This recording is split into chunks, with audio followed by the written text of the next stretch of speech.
السلام علیکم ورحمۃ اللہ وبرکاتہ۔ نحمده ونصلي على رسوله الكريم، اما بعد فاعوذ باللہ من الشیطان الرجیم، بسم اللہ الرحمن الرحیم۔ اذا وقعت الواقعة ليس لوقعتها كاذبة خافضة رافعة إذا رجت الأرض رجا وبست الجبال بسا فكانت هباء منبثا وكنتم أزواجا ثلاثة فأصحاب الميمنة ما أصحاب الميمنة وأصحاب المشأمة ما أصحاب المشأمة والسابقون السابقون أولئك المقربون في جنات النعيم ثلة من الأولين وقليل من الآخرين على سرر موضونة متكئين عليها متقابلين يطوف عليهم ولدان مخلدون بأكواب وأبانيق وكأس من معين لا يصدعون عنها ولا ينزفون وفاكهة مما يتخيرون ولحم طير مما يشتهون وحور عين كأمثال اللؤلؤ المكنون جزاء بما كانوا يعملون لا يسمعون فيها لغوا ولا تأثيما إلا قيلا سلاما سلاما وأصحاب اليمين ما أصحاب اليمين صدق الله العظيم۔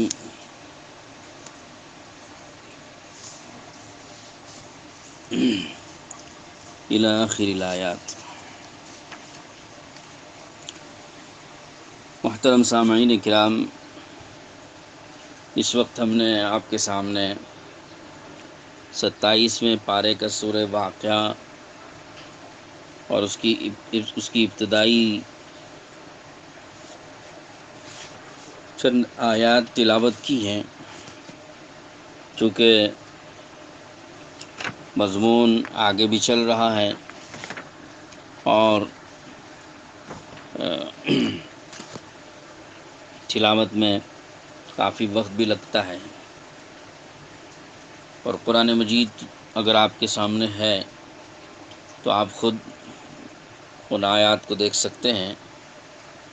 برکتاً اس وقت مضمون کی ابتدائی آیتیں پڑھی گئی ہیں۔ اب یہ معلوم نہیں ہے کہ مضمون کتنا پورا ہوگا۔ کوشش کریں گے کہ جو کچھ مضمون ان آیات میں بیان کیا گیا ہے مختصر آپ کے سامنے آ جائے۔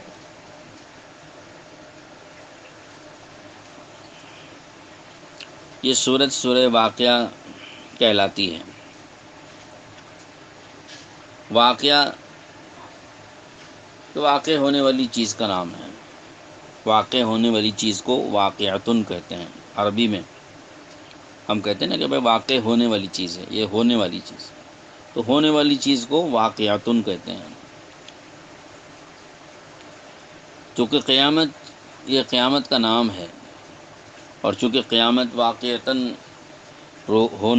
ہونے والی ہی چیز ہے، جس میں کوئی شک و شبہ نہیں ہے، اس لیے اس کو واقعہ کہا گیا۔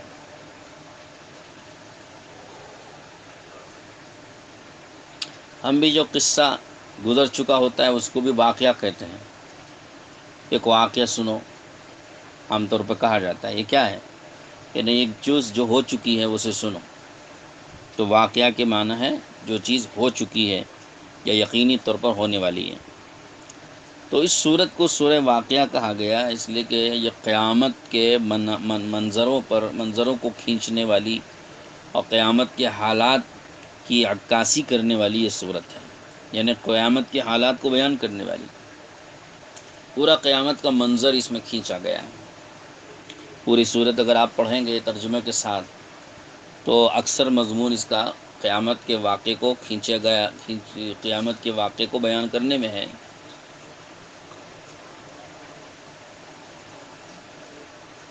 اور کچھ آیات میں اللہ کی قدرت کا کچھ بیان وغیرہ بھی ہے، اللہ کی قدرت کا بیان، اور دوسرے مضامین بھی تھوڑے سے ہیں۔ یہ صورت بڑی فضیلت والی صورت ہے۔ اس صورت کو روزانہ مغرب کے بعد رات میں سونے سے پہلے تلاوت کرنے کی فضیلت بہت آئی ہے۔ حضور اکرم صلی اللہ تعالیٰ علیہ وسلم نے اس کی بڑی تاکید فرمائی ہے کہ اس صورت کی تلاوت کی جائے، رات میں سونے سے پہلے اس صورت کو پڑھ کر کے سونا چاہیے۔ بالخصوص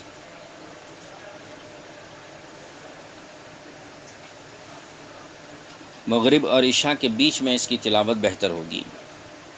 چنانچہ عام طور پر مدارس میں، دینی مدارس جتنے بھی ہوتے ہیں، اسلامی مدارس اور دینی مدارس، وہاں یہ معمول ہے کہ ہر دن مغرب کے بعد تمام طلباء سورہ واقعہ پڑھتے ہیں، پھر دعا کرتے ہیں۔ یہ معمول تقریباً ہر مدرسے میں ہے۔ اس کا راز کیا ہوگا؟ کیوں پڑھتے ہیں؟ کیوں اس کی تاکید آئی ہے حدیثوں میں؟ تو میں اس کے سلسلے میں ایک حدیث بلکہ ایک واقعہ پیش کر دیتا ہوں، اسی سے آپ اندازہ کر لیں گے کہ اس صورت کو ہر رات تلاوت کرنے کے بارے میں کیوں اتنی فضیلت اور تاکید آئی ہے، اور کیوں اہل مدارس اس کو اتنے اہتمام سے پڑھتے ہیں۔ آپ اسے سمجھ جائیں گے۔ حضرت عبداللہ بن مسعود رضی اللہ عنہ ایک صحابی ہیں، بہت معتبر صحابی، اللہ کے رسول صلی اللہ علیہ وسلم کے بہت خاص معتمد صحابہ میں، اور آپ کے خادم خاص تھے۔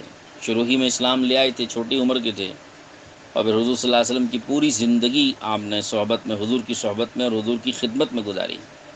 ان کی والدہ نے ان کو اللہ کے رسول صلی اللہ علیہ وسلم کی خدمت کے لیے وقف کر دیا تھا، تو پوری زندگی اللہ کے رسول صلی اللہ علیہ وسلم کے گھر میں گزاری، آپ کی صحبت میں گزاری ہے، اور لوگ آنے جانے والے باہر سے ان کو گھر کا آدمی، فیملی ممبر سمجھتے تھے، حضرت عبداللہ بن مسعود رضی اللہ تعالیٰ عنہ کو۔ اور جتنا زیادہ حضور اکرم صلی اللہ علیہ وسلم کی باتوں کو اور آپ کے لائے ہوئے دین کو انہوں نے سمجھ کر محفوظ کر رکھا ہے، اس کی کوئی مثال نہیں پائی جاتی صحابہ میں۔ یعنی صحابہ اکرام میں سب سے زیادہ اللہ کے رسول صلی اللہ علیہ وسلم کے دین کو محفوظ کرنے والے، سمجھنے والے، اور اس کو یاد رکھنے والے، اور ہو بہو اس کو ادا کرنے اور سمجھانے والے، یہ ایک عجیب صفات کے صحابی ہیں۔ اللہ کے رسول صلی اللہ علیہ وسلم نے ان کے بارے میں فرمایا تھا کہ ابن مسعود جسے دین کہیں تم اسے دین سمجھو، یہ حضور نے فرمایا۔ کتنی بڑی سند حضور نے دی عبداللہ بن مسعود رضی اللہ تعالیٰ عنہ کو۔ تمام صحابہ کا علم اگر سمیٹا جائے تو 6 صحابہ میں سمٹ جائے گا، پھر 6 صحابہ کا علم اگر سمیٹا جائے تو 2 صحابہ میں سمٹ جائے گا، ان 2 میں ایک حضرت علی المرتضیٰ رضی اللہ عنہ، دوسرے حضرت عبداللہ بن مسعود رضی اللہ عنہ۔ یہ اتنی بڑی فضیلت کے مالک ہیں اور اتنے بڑے علم والے ہیں۔ آپ کو خوشی ہوگی ایک بات سے کہ حضرت امام اعظم ابو حنیفہ رحمۃ اللہ علیہ، جن کی مسلک کی ہم پیروی کرتے ہیں اور حنفی کہلاتے ہیں تو بر صغیر کے لوگ، حضرت امام اعظم ابو حنیفہ رحمۃ اللہ علیہ کے فقہ زیادہ تر حضرت عبداللہ بن مسعود رضی اللہ عنہ کی روایتوں سے لی گئی ہے۔ یہ آپ کی خوشی کے لیے میں نے عرض کر دیا۔ بس حضرت عبداللہ بن مسعود رضی اللہ عنہ کی وفات کا وقت تھا۔ واقعہ یہ ہے کہ جب وہ مرض الوفات میں مبتلا تھے تو حضرت عثمان غنی رضی اللہ عنہ کی خلافت کا زمانہ، حضرت عثمان غنی رضی اللہ عنہ عیادت کے لیے تشریف لے آئے۔ پوچھا ما تشتکی، آپ کو کیا تکلیف ہے، کیا شکایت ہے، کیا ہو رہا ہے آپ کو؟ حضرت نے جواب دیا ذنوبی، میرے گناہوں کی تکلیف ہے۔ اللہ اکبر! اتنے بڑے صحابی ہیں اور آخری عمر میں اپنے گناہوں کو یاد کر کے کہہ رہے ہیں کہ بس اس کی تکلیف ہے۔ پھر حضرت عثمان نے پوچھا ما تشتہی، آپ کی کوئی خواہش ہے، کیا چاہتے ہیں آپ، کیا خواہش ہے آپ کی؟ حضرت نے جواب دیا رحمت ربی، مجھے اپنے رب کی رحمت چاہیے، مجھے وہی خواہش ہے کہ میرا رب مجھ پر رحم فرما دے۔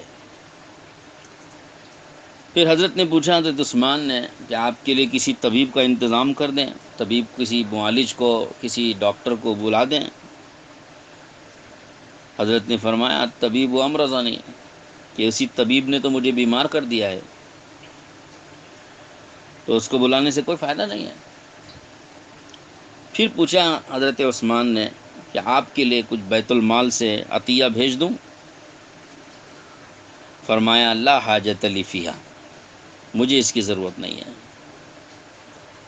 حضرت عثمان نے سمجھایا، فرمایا کہ آپ عطیہ رکھ لیجئے، لے لیجئے عطیہ، اس لیے کہ آپ کے بعد آپ کی بچیوں کو کام آ جائے گا، آپ کی لڑکیوں کو کام آ جائے گا۔ تو کیا جواب دیا حضرت عبداللہ بن مسعود رضی اللہ عنہ نے؟ بس وہی جواب سنانا ہے اس پورے واقعے سے۔ حضرت عبداللہ بن مسعود رضی اللہ عنہ نے جواب میں فرمایا آپ کو میری لڑکیوں کی فکر ہے کہ وہ فقر و فاقے میں مبتلا ہو جائیں گی، مگر اس کی مجھے کوئی فکر نہیں ہے، اس لیے کہ میں نے ان کو تاکید کر رکھی ہے کہ وہ ہر رات سورہ واقعہ پڑھا کریں گی، کیونکہ میں نے رسول اللہ صلی اللہ علیہ وسلم سے سنا ہے کہ من قرأ سورۃ الواقعۃ کل لیلۃ لم تصبہ فاقۃ ابدا، میں نے اللہ کے رسول سے سنا جو کوئی سورہ واقعہ ہر رات پڑھ لے گا اسے کبھی زندگی میں فاقہ نہیں آئے گا۔ سبحان اللہ، یہ وہ یقین تھا جس کی وجہ سے حضرت عبداللہ بن مسعود نے اپنی لڑکیوں کو سورہ واقعہ یاد دلا دیا تھا اور سکھا دیا تھا اور تاکید کر دی تھی، اور ان کی بچیاں اس کا اہتمام کرتی تھیں۔ اس وجہ سے حضرت عبداللہ بن مسعود رضی اللہ عنہ کو کوئی ان کے فقر و فاقے کے متعلق ذرا برابر خوف و خدشہ نہیں تھا، اس لیے امیر المومنین کا عطیہ اور ہدیہ بھی قبول کر کے اپنی بچیوں کے حوالے کر کے جانا پسند نہیں کیا۔ یہ وہ فضیلت ہے کہ جو سورہ واقعہ کے بارے میں وارد ہوئی ہے۔ اب آپ اس سے اندازہ کر لیجئے کہ سورہ واقعہ ہر رات پڑھنے کی تاکید حضور اکرم صلی اللہ علیہ وسلم نے کیوں دی ہے امت کو، اور کیوں اہل مدارس سب کے سب تقریباً اپنے ہاں اپنے بچوں کو مغرب کے بعد سورہ واقعہ پڑھواتے ہیں۔ یہ ہے وہ راز کہ سورہ واقعہ میں اللہ تعالیٰ نے فقر و فاقے سے اور تنگی معیشت سے، معاش کی تنگی جس کی لوگوں کو ہر وقت شکایت رہتی ہے، اس کی تنگی سے بچاؤ کا سامان اس میں رکھا ہے۔ لوگ کاروبار کے کم ہونے کی شکایتیں کرتے ہیں، لاک ڈاؤن کی وجہ سے پتہ نہیں کیا کیا حالات لوگوں پر پیش آ رہے ہیں، اور خدشات اور خطرات میں لوگ بڑے مبتلا ہیں، زبردست طریقے سے محسوس کرتے ہیں کہ صاحب یہ فقر و فاقہ اور تنگی میں مبتلا ہو جائیں گے وغیرہ۔ لیکن سورہ واقعہ پڑھنے پر جو اللہ کے نبی علیہ السلام نے وعدہ جو فرمایا ہے، اس وعدے پر اگر ہمارا یقین ہوگا تو کبھی یہ خدشات اور خطرات ہمیں محسوس نہیں ہوں گے، دور دور تک بھی ہمارے دل میں یہ خطرہ نہیں آئے گا۔ تو آج ہم نیت کرتے ہیں کہ انشاءاللہ ہم سورہ واقعہ پڑھا کریں گے۔ جتنے حاضرین سامعین سن رہے ہیں میری بات، میں ان سے ضرور گزارش کرتا ہوں کہ آپ اپنے گھروں میں سورہ واقعہ مغرب کے بعد پڑھنے کا اہتمام خود بھی کیجئے، کم سے کم سونے سے پہلے پڑھ لیں، خود بھی کریں، اپنی بچیوں کو بالخصوص اور اپنے دیگر لڑکوں کو بھی خصوصاً جن کے ذمہ معاش کمانے کی فکر رہتی ہے، ان کو بالخصوص سورہ واقعہ پڑھنا چاہیے، تاکہ ہم کو یہ فقر و فاقے کی نوبت ہی کبھی نہ آئے۔ اب ہم تفسیر کی طرف چلتے ہیں۔ میں نے عرض کیا تھا کہ واقعہ قیامت کے ناموں میں سے ایک نام ہے۔ اس واقعے کے متعلق اللہ فرماتے ہیں قیامت کے بارے میں، اذا وقعت الواقعہ، جب قیامت واقع ہو جائے گی، لیس لوقعتها کاذبہ، اس کے واقع ہونے میں کوئی جھوٹ نہیں ہے، یقیناً واقع ہونے والی ہے، خافضۃ رافعۃ، یہ قیامت ایسا دن ہے کہ جو خافضۃ رافعۃ ہے، خافضہ کے معنی ہے پست ذلیل کرنے والا، رافعہ کے معنی ہے بلند بالا اور اونچا کرنے والا۔ قیامت کا دن وہ دن ہے کہ جس دن بہت سوں کو بڑے بڑے سورما، بڑے بڑے اونچے بلند مقام رکھنے والے اور بڑے بڑے بلند رتبے والے ان لوگوں کو پست و ذلیل کر کے رکھ دیتا ہے، اور بہت سے پست و ذلیل اور حقیر قومیں اور افراد جن کو لوگ بہت حقیر سمجھتے تھے، یہ دن ان کو بڑا بڑا بلند اور بالا اور اونچا کر دیتا ہے، یعنی بالکل انقلاب برپا ہو جائے گا، زیر و زبر ہو جائے گا، بہت سے اوپر والے نیچے، نیچے والے اوپر ہو جائیں گے، یعنی رتبے بلند ہو جائیں گے۔ دنیا میں بہت سے لوگ حیثیت والے ہوتے ہیں، اللہ کے ہاں ان کی کوئی حیثیت نہیں ہوتی ہے، وہاں کھل جائے گا، اس دن کھل جائے گا یہ بات۔ اور بہت سے دنیا میں نچلے حیثیت والے ہوتے ہیں، لوگ ان کو کوئی حیثیت والا نہیں سمجھتے، لیکن اللہ کے ہاں ان کی بڑی حیثیت ہوتی ہے، اس دن یہ راز فاش ہو جائے گا۔ تو یہ ہے وہ قیامت کا دن کہ جو دن بہت سے پست و ذلیل لوگوں کو اونچا بنا دے گا اور بہت سے اونچے درجے والوں کو نیچے کر دے گا، خافضۃ رافعۃ۔ پھر آگے ہے مضامین ہیں، میں تو اب ہر آیت کے ہر لفظ کا میں ترجمہ کرنا اس وقت میں میرا ارادہ بھی نہیں ہے، بلکہ مجھے اس میں جو مضامین ہیں ان مضامین کا نچوڑ آپ کو پیش کرنا ہے، اس لیے میں اب ہر آیت کے ترجمے اور ہر لفظ کے معنی اور مطلب کو بیان کرنے کے میں درپے نہیں ہوں اس وقت میں۔ آپ کو اس میں جو مضامین ہیں وہ مجھے بیان کرنا ہے۔ مضمون اس میں یہ ہے کہ اللہ تعالیٰ نے قیامت کے دن کا منظر کھینچا ہے اس میں، اور اس میں بطور خاص یہ منظر ہے جو قابل توجہ ہے، وہ یہ کہ کنتم ازواجا ثلاثۃ، آگے آیت ہے 7ویں نمبر میں، کنتم ازواجا ثلاثہ، کہ تم لوگ سب کے سب 3 جماعتوں میں منقسم ہو جاؤ گے۔ قیامت کے دن تمام لوگوں کی 3 قسم کی جماعتیں بن جائیں گی۔ میں اس کی ایک تفسیر فی الحال بیان کر رہا ہوں، باقی دوسری تفسیر بعد میں بتاؤں گا۔ قیامت کے دن تم لوگ 3 حصوں میں تقسیم ہو جاؤ گے۔ یہ تم لوگ سے مراد یہاں ایک تفسیر کے مطابق ساری مخلوق مراد ہے، آدم علیہ السلام سے لے کے قیامت تک آنے والے سارے انسان مراد ہیں ایک تفسیر کے مطابق۔ تو تم لوگوں کا مطلب سارے انسان، تم سارے انسان اور جنات، مخلوقات جتنی بھی ہیں، تو یہ سب کے سب 3 حصوں میں تقسیم ہو جائیں گے۔ دوسری تفسیر کے مطابق یہ اس امت کے بارے میں ہے کہ اس امت کے افراد 3 حصوں میں تقسیم ہو جائیں گے۔ بہرحال کوئی بھی تفسیر ہو، 3 حصوں میں تقسیم ہو جائیں گے۔ یہ 3 حصے کون سے ہیں؟ ایک حصے کا نام ہے السابقون، السابقون، سابقین کا، آگے بڑھنے والے، سابقین کے معنی آگے بڑھنے والے، مقربین، اللہ کے مقرب بندے، مقربین بارگاہ، اللہ کی بارگاہ کے قریب ترین بندے سابقین جن کو کہا گیا ہے۔ اور دوسرا طبقہ ہے اصحاب الیمین، دائیں والے، اور تیسرا طبقہ ہے اصحاب الشمال، بائیں والے۔ یہ کون لوگ ہیں؟ کس طریقے پر یہ جماعتیں ہوں گی؟ فرمائیں کہ السابقین، سابقین جو ایک قوم ہے، یہ چند لوگ ہیں سابقین، جن کو السابقون السابقون اولئک المقربون کہا گیا آیت نمبر 10 میں، کہ السابقون السابقون اولئک المقربون۔ یہ کون لوگ ہیں؟ اللہ کے مقرب بندے، سابقین، آگے بڑھنے والے۔ یہ وہ لوگ ہیں جو اللہ کے عرش کے بالکل سامنے ہوں گے۔ یہ ان کی خصوصیت ہوگی، امتیاز ہوگا ان کا، کہ اللہ عرش کے سامنے ان کو بٹھائے گا۔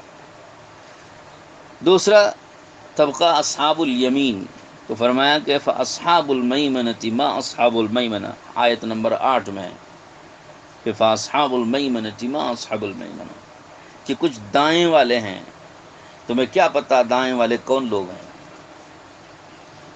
یہ دائیں والے سے مراد یہ وہ لوگ ہیں جو حضرت آدم علیہ السلام کی داہنی پسلی سے پیدا ہوئے، اور ان کے بارے میں روایت میں ہے کہ یہ سب کے سب وہ لوگ ہیں جو جنت میں جانے والے ہوں گے،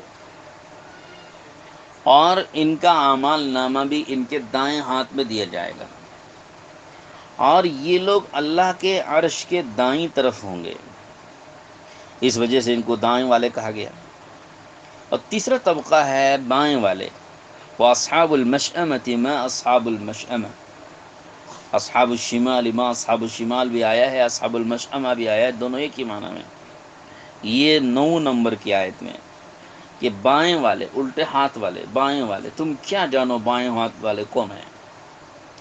یہ وہ لوگ ہیں کہ جو حضرت آدم علیہ السلام کی بائیں پسلی سے پیدا ہوئے ہیں، اور یہ وہ لوگ ہیں جو جہنم میں جانے والے ہیں، اور یہ وہ لوگ ہیں جن کا اعمال نامہ الٹے ہاتھ میں ان کو دیا جائے گا، اور یہ اللہ کے عرش کے بائیں طرف، الٹے ہاتھ طرف ہوں گے یہ۔ تو اس طرح تمام انسان 3 حصوں میں تقسیم ہو گئے، ایک اللہ کے عرش کے دائیں طرف، کچھ بائیں طرف، کچھ اللہ کے عرش کے سامنے۔ ان تینوں کا مقام اور مرتبہ بتا دیا گیا ہے۔ آگے اللہ تعالیٰ نے اگلی آیتوں کے اندر ان تینوں کا انجام بھی بتایا کہ ان کو جنت کیسی ملے گی اور ان کو جہنم کیسی ملے گی، السابقون الاولون کو جنت کیسی ملے گی وہ بتایا ہے، اس کی صفات بتائی ہیں کہ کیا کیا ہوگا جنت میں ان کے لیے۔ اور یعنی مینو کہتے ہیں نا آپ، کہ کسی جگہ جاتے ہیں، بھائی مینو دو، مینو بتاؤ کہ ان کے لیے کیا ہوگا، کہ یہ ان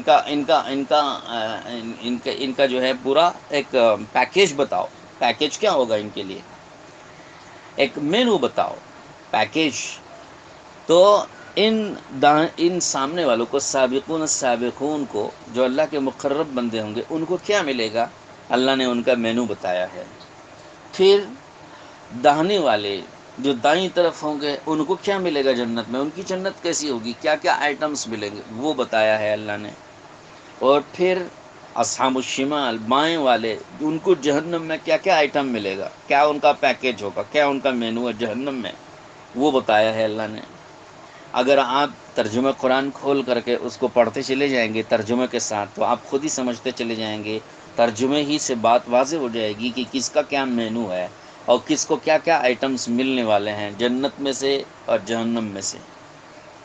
یہ سب معلوم ہو جائے گا۔ میں اس کی تفصیلات میں اور اس کی تفسیر میں نہیں جا رہا ہوں، وہ کام آپ کے سپرد ہے۔ آپ حضرات وقت نکالیں، تھوڑا سا وقت لگا کے نکال کے اس میں بیٹھیں اور اس صورت کو پڑھیں اور اس کے معنی کو دیکھیں، تو آپ اس کے معنی ہی سے سمجھ جائیں گے کہ کس کو کیا کیا چیزیں ملنے والی ہیں جنت میں اور جہنم میں۔ مجھے اس کا ایک مجموعی طور پہ ایک مضمون سمجھانا ہے جو اس آیت میں، ان آیتوں میں اللہ تعالیٰ نے سمجھایا ہے۔ ایک تو جماعت سابقین کی، دوسری جماعت اصحاب الیمین کی، تیسری جماعت اصحاب الشمال کی۔ یہ 3 قسم کی جماعتیں ہیں۔ اب یہ کون لوگ ہیں، کون لوگ ہیں یہ سمجھنا ہے۔ حضرت عائشہ رضی اللہ عنہا سے ایک روایت مروی ہے، تفسیر کی کتابوں میں بھی آئی ہے۔ حضرت عائشہ رضی اللہ عنہا نے فرمایا کہ رسول اللہ صلی اللہ علیہ وسلم نے صحابہ سے ایک مرتبہ پوچھا، تم جانتے ہو قیامت کے روز اللہ کے عرش کے سائے میں، سائے کی طرف آگے بڑھنے والے، اللہ کے عرش کی طرف آگے بڑھنے والے، سابقین، آگے بڑھنے والے کون لوگ ہیں تمہیں معلوم ہے؟ یعنی سابقین کون لوگ ہیں تمہیں معلوم ہے، جو اللہ کے عرش کی طرف آگے بڑھنے والے؟ جواب دیا صحابہ کرام نے، اللہ و رسول عالم، اللہ رسول ہی زیادہ جانتے ہیں، ہم کو نہیں پتہ ہے۔ پھر حضور صلی اللہ علیہ وسلم نے فرمایا کہ یہ وہ لوگ ہیں، 3 عادتیں بتائیں آپ نے سابقین کی، کہ 3 عادتیں انگلیوں پر گن لیں ہم، کہ یہ وہ لوگ ہیں۔ نمبر 1 کہ جب ان کو حق کی طرف دعوت دی جائے تو قبول کر لیں گے۔ نمبر 2 جب ان سے حق مانگا جائے تو حق ادا کر دیں گے، ان سے کوئی حق کا مطالبہ کرو، حق مانگو تو ادا کر دیں گے فوراً بلا تردد، حق ادا کرنے میں کوئی پس و پیش نہیں۔ نمبر 3 یہ وہ لوگ ہوں گے کہ لوگوں کے معاملات میں جب فیصلے کریں گے تو ایسے فیصلے کریں گے جو اپنے کو پسند ہے، اپنے حق میں جو فیصلے چاہتے ہیں نا وہ دوسروں کے لوگوں کے معاملات میں فیصلے کریں گے۔ یہ 3 صفات والے ہیں، یہ حضور اکرم صلی اللہ علیہ وسلم نے اس حدیث میں ارشاد فرمایا۔ اور مجھے یاد آیا کہ قرآن میں اللہ تعالیٰ نے ایک دوسری جگہ پر اس کی بڑی تفصیلات بیان فرمائی ہیں کہ یہ آگے بڑھنے والوں سے مراد کون آگے بڑھنے والے ہیں، ان کی بڑی صفات ہیں۔ اور اس میں ثم اورثنا الكتاب الذين اصطفينا من عبادنا فمنهم ظالم لنفسه ومنهم مقتصد ومنهم سابق بالخيرات باذن الله. تین طبقے وہاں بھی آئے ہیں قرآن کی اس آیت میں، اور وہی تینوں طبقے وہاں بیان کیے اللہ تعالیٰ نے کہ ایک ظالم ہیں، ایک درمیانی درجے کے، ایک آگے بڑھنے والے. تین طبقے وہاں پر بیان کیے. یہ تین طبقے اور وہ تین طبقے دونوں یکساں نظر آتے ہیں. اب وہاں جو تیسرا ایک طبقہ جو پہلا سب سے پہلے نمبر پہ وَمِنْهُمْ سَابِقٌ بِالْخَيْرَاتِ بِإِذْنِ اللَّهِ، جو طبقہ بیان کیا گیا، یہ جو خیر کے کاموں میں آگے بڑھنے والے، بھلائی کے کاموں میں، دین کے کاموں میں آگے بڑھنے والا طبقہ، یہی وہ ہے جو اللہ کے عرش کے سامنے ہوگا. اس طبقے کے بارے میں اس آیت کی تفسیر میں ایک حدیث نقل کی گئی ہے. اس حدیث میں آتا ہے کہ یہ کون لوگ ہیں، ان کی عادات اور اطوار اور صفات بتلائی گئی. فرمایا یہ آگے بڑھنے والوں سے مراد وہ لوگ ہیں جو کرنے کے کاموں میں اتنا آگے بڑھتے ہیں کہ کوئی فرض نہیں چھوڑتے، کوئی واجب نہیں چھوڑتے، کوئی سنت نہیں چھوڑتے، کوئی مستحب نہیں چھوڑتے، سب کرتے ہیں. کرنے کے کاموں میں اتنا آگے بڑھتے ہیں، اور نہ کرنے کے کام، بچنے کے کاموں میں اتنا بچتے ہیں اور اتنا اس سے پیچھے ہٹتے ہیں کہ کسی حرام میں مبتلا نہیں ہوتے، مکروہ تحریمی نہیں کرتے، مکروہ تنزیہی بھی نہیں کرتے، حتیٰ کہ وہ کوئی جائز اور مباح کام جو غیر اولا ہے، جو بہتر نہیں ہے، اس سے بھی اپنے آپ کو بچا لیتے ہیں، اس خطرے سے کہ کہیں ہم ناجائز کام میں نہ پڑ جائیں، اس کو کر کے کہیں ناجائز میں نہ چلے جائیں. اس طرح کرنے کے کاموں میں آگے بڑھتے ہیں اور نہ کرنے کے کاموں سے بچنے میں آگے بڑھتے ہیں. تو یہ آگے بڑھنے والا طبقہ ہے، تو یہ اللہ کے عرش کے سامنے ہوگا. اور فرمایا کہ ان کا انجام بھی اتنا شاندار ہوتا ہے کہ حدیث میں ہے موجود اسی روایت میں کہ یہ لوگ وہ ہوتے ہیں جن کو بلا حساب و کتاب اللہ تعالیٰ جنت میں داخلہ عطا فرمائے گا، اور ان میں سے ہر ایک کو اپنے خاندان کے 70,000 آدمیوں کی سفارش کا حق دیا جائے گا. اللہ ہمیں نصیب فرما دے، ان خوش نصیبوں میں ہمارا شمار ہو جائے گا. لیکن ایسے خوش نصیب بندے بننے کے لیے وہ عمل جو بتایا گیا ہے، جو ان کا خاص عمل ہے، وہ کرنا ہم کو پڑے گا. یہاں 3 عمل بتائے ہیں اور وہاں بھی کچھ عمل بتائے ہیں. اللہ توفیق نصیب فرما دے. تو غرض یہ سابقین، تو ایک تفسیر سابقین سے مراد ایسے لوگوں کی آئی. حضرت امام مجاہد رحمۃ اللہ علیہ نے فرمایا یہ سابقین جو ہیں یہ ان سے مراد انبیاء علیہ السلام ہیں. ابن سیرین رحمۃ اللہ علیہ نے فرمایا یہ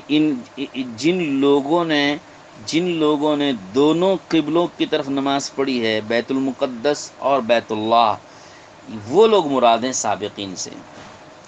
یعنی صحابہ کرام ہیں کہ جن کو ابتدا میں بیت المقدس کی طرف نماز پڑھنے کی اجازت ملی تھی، ابتدا میں، پھر اس کے بعد قبلہ بدلا گیا تو بیت اللہ کی طرف رخ کر کے نماز پڑھی، تو گویا ان کو دونوں فضیلتیں حاصل ہیں. یہ ہے سابقین ایک تفسیر.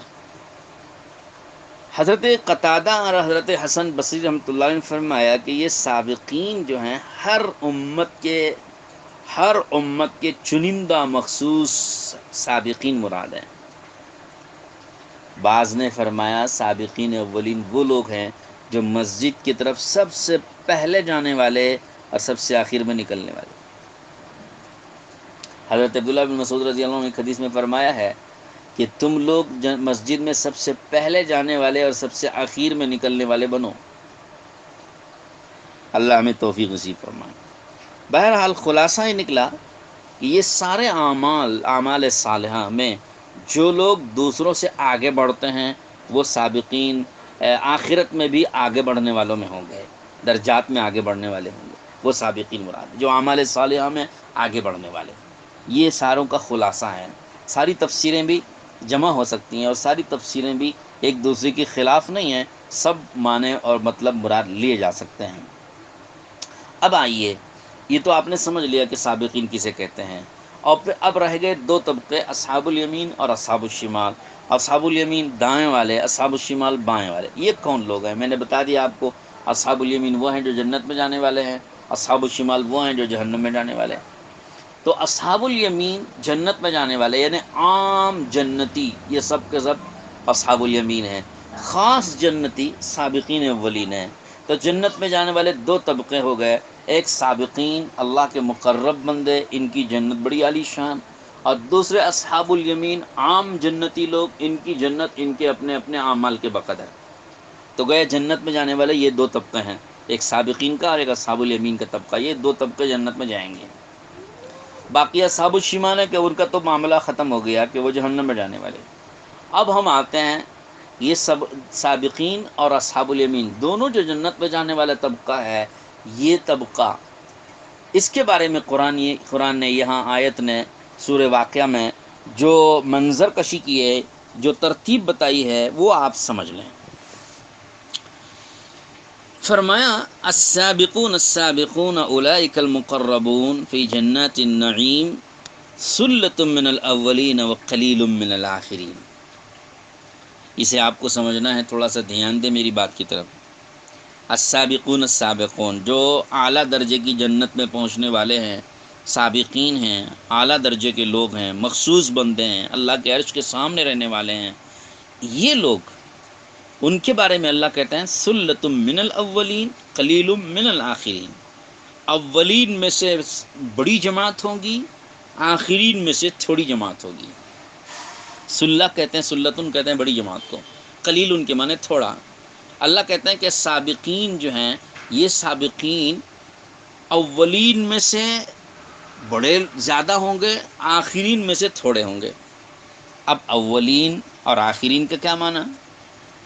حدیث پاک میں اس کی تفسیر میں منقول ہے، اولین کا مطلب ہے حضرت آدم علیہ السلام سے لے کر حضور صلی اللہ علیہ وسلم کے زمانے کے پہلے تک، ان کو اولین کہتے ہیں، اور حضور صلی اللہ علیہ وسلم کے زمانے سے لے کر قیامت تک کے لوگوں کو آخرین کہتے ہیں۔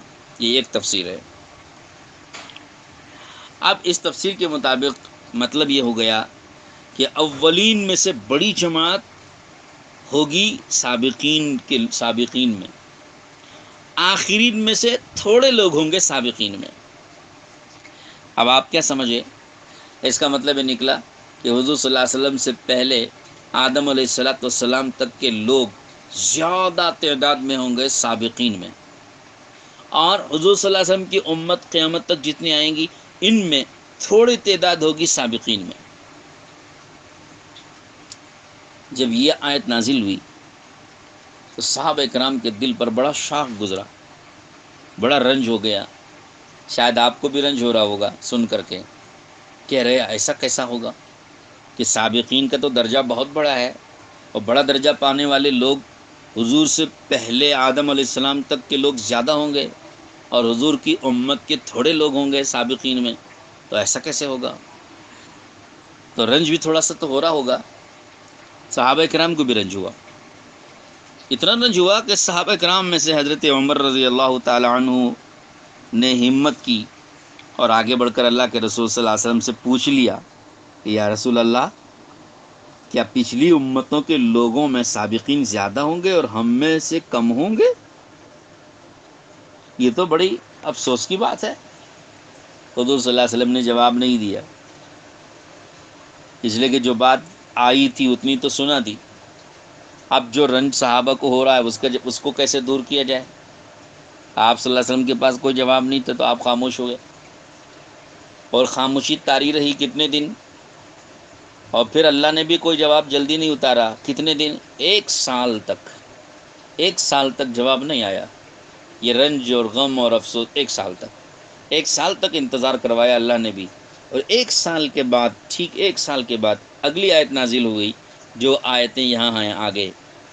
وہ اگلی آیت نازل ہوئی کہ وَأَصْحَابُ الْيَمِينِ مَا أَصْحَابُ الْيَمِينِ، وہاں جو اصحاب الیمین کا تذکرہ آیا، اور اصحاب الیمین کا تذکرہ آنے کے بعد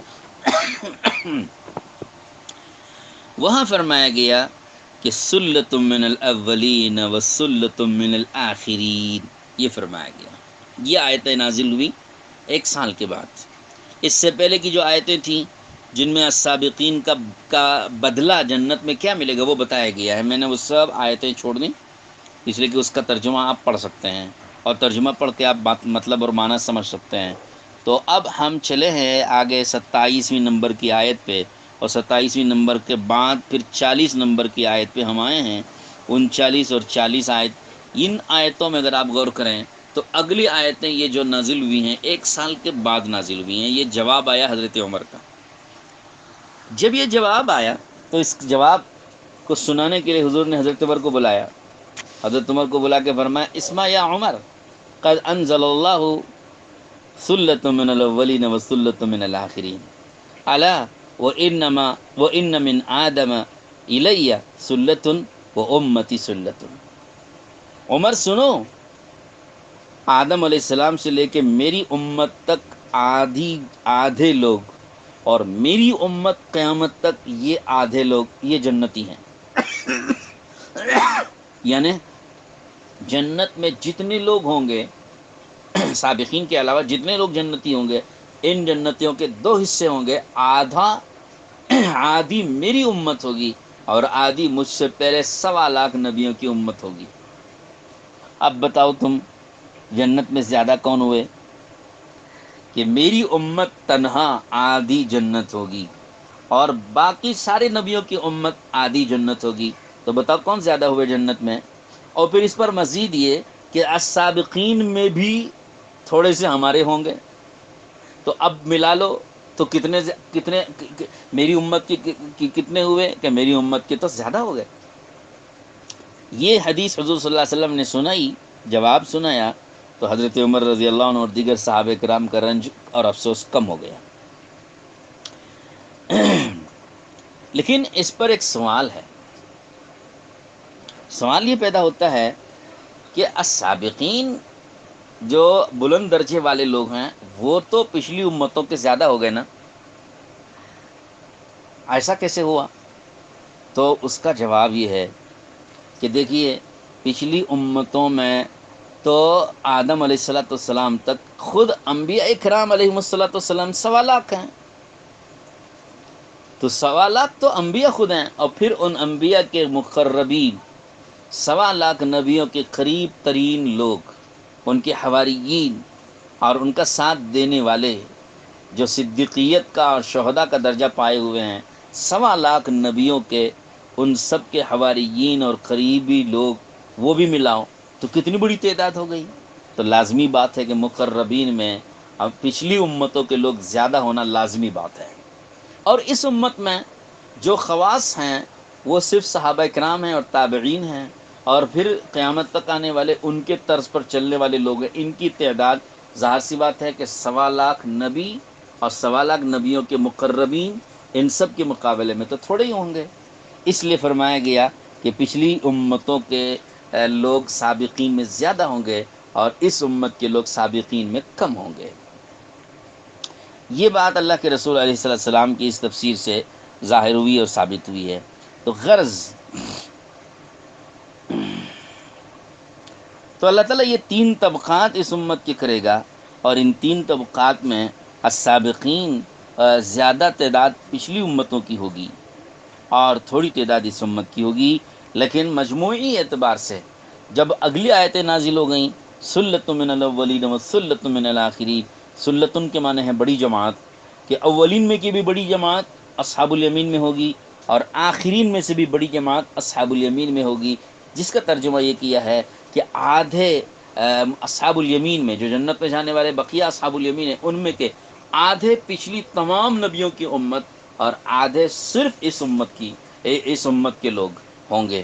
چنانچہ اللہ کے رسول نے ایک حدیث میں فرمایا ہے کہ اہل الجنتی 120 صفا 80 منها من هذه الامه و40 من سائر الامم، کہ جنت کے سارے لوگ جنت میں جانے والوں کی تعداد جو ہوں گی اس کی 120 صفیں لگیں گی، جنتیوں کی 120 صفیں ہوں گی، ان 120 صفوں میں 80 صفیں تنہا میری امت کی ہوں گی اور 40 صفیں پچھلی امتوں کی ہوگی۔ اس اعتبار سے مجموعی اعتبار سے اہل جنت حضور اکرم صلی اللہ علیہ وسلم کی امت کے زیادہ ہو گئے۔ جب صحابہ اکرام نے یہ خبر سنی تو اطمینان ہوا اور ان کو خوشی ہو گئی اس بات سے۔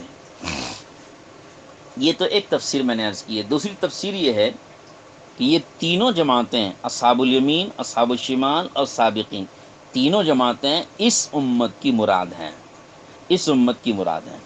اگر اس امت کی مراد لیں گے تینوں جماعتیں، تو پھر السابقین اولین سے مراد صحابہ کرام، تابعین، تبع تابعین اور ان کے قرب کے لوگ، اور زیادہ تعداد ان کی ہوگی اولین، ہاں نہیں، السابقین، اس امت کے السابقین سے مراد سابقین میں جو ہے ایک تو اولین ہے اور ایک آخرین ہے۔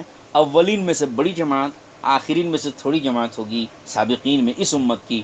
تو اولین سے مراد صحابہ کرام، تابعین، تبع تابعین ہیں، ظاہر ہے کہ ان کی تعداد بہت زیادہ ہے، تو وہ السابقین میں ضرور آئیں گے، اور باقی قیامت تک آنے والے لوگوں میں سابقین میں تھوڑے سے جائیں گے، باقی قیامت تک آنے والے لوگوں میں سابقین میں تھوڑے سے جائیں گے۔ اور سلۃ من الاولین و سلۃ من الاخرین کی تفسیر کا مطلب یہ ہے کہ اولین میں سے ایک بڑی جماعت جنت میں، اور آخرین میں سے بھی ایک بہت بڑی جماعت جنت میں جائے گی اس امت کی۔ تو گویا اسی امت کی یہ تین قسم کی جماعتیں بتائی گئی ہیں۔ سامعین اکرام، بس مجھے یہ بات اتنا مضمون عرض کر کے آپ حضرات کی توجہ اس کی طرف چاہتا ہوں کہ ان تینوں جماعتوں کا جو بدلہ اللہ نے ان آیتوں میں بتایا ہے، آپ اس کو مطالعہ کریں اور اس کو ضرور پڑھیں کہ اللہ رب العزت نے تینوں کی جنتیں بتائی ہیں، دونوں کی جنتیں بتائی ہیں، تو دونوں کو کس قسم کی جنت ملنے والی ہے، اور پھر تیسری جماعت اصحاب الشمال، ان کی جہنم بتائی ہے، تو ان کو جہنم کیسی ملنے والی ہے، اس کو اگر ہم پڑھ لیں گے، تھوڑا سا اس کا مطالعہ کر لیں گے، تو انشاءاللہ سارا قیامت کا منظر آنکھوں کے سامنے آ جائے گا۔ اس وقت ضرورت اس بات کی ہے کہ اگر ہم اپنی اپنی جنت کا اور اپنی اپنی جہنم کا فکر ہم کریں، اور پھر ساتھ ساتھ امت کے ہر فرد کی جنت اور جہنم کا فکر کریں کہ کس طرح ہم اپنی ذات سے لے کر امت کے ہر فرد کو جہنم سے بچا کر جنت میں لے جانے والے ہم کیسے بن جائیں، اس کا فکر ہم کو کرنا ہے، اور اللہ سے بھی اس کی دعا مانگنی ہے کہ یا اللہ ہم کو خود ہدایت یافتہ بنا اور دوسروں کی ہدایت کا ذریعہ بنا، کہ ہم خود بھی ہدایت پائیں اور دوسروں کی بھی ہدایت کا ہم ذریعہ بنیں، اور دوسروں کو جہنم سے نکال کے جنت میں لے جانے والے بنیں، اور خود اپنی ذات کو بھی، اپنی بیوی بچوں کو بھی جہنم سے بچا کے جنت میں لے جانے والے بنیں۔ امت محمدیہ میں ہونے کا تقاضا یہی ہے کہ وہ آدمی اپنی جنت کے ساتھ ساتھ دوسروں کی بھی جنت کی فکر کرے گا، اور اپنے کو جہنم سے چھڑانے کے ساتھ ساتھ دوسروں کو بھی جہنم سے چھڑانے کی فکر کرے گا۔ تو اللہ تعالیٰ شانہ قرآن مجید میں جنت اور جہنم کا جو منظر کھینچتے ہیں، وہ اسی لیے کھینچتے ہیں تاکہ ہمارے اندر جنت کا شوق پیدا ہو جائے، اور جنت کی نعمتوں کو حاصل کرنے کے جذبے سے ہم کام کرنے والے ہو جائیں، اور جہنم کا خوف پیدا ہو جائے، اور جہنم میں جو عذابات ہیں ان عذابات سے بچنے کا ہم کو فکر پیدا ہو جائے۔ اس کے لیے اللہ جنت و جہنم کا منظر کھینچتے ہیں۔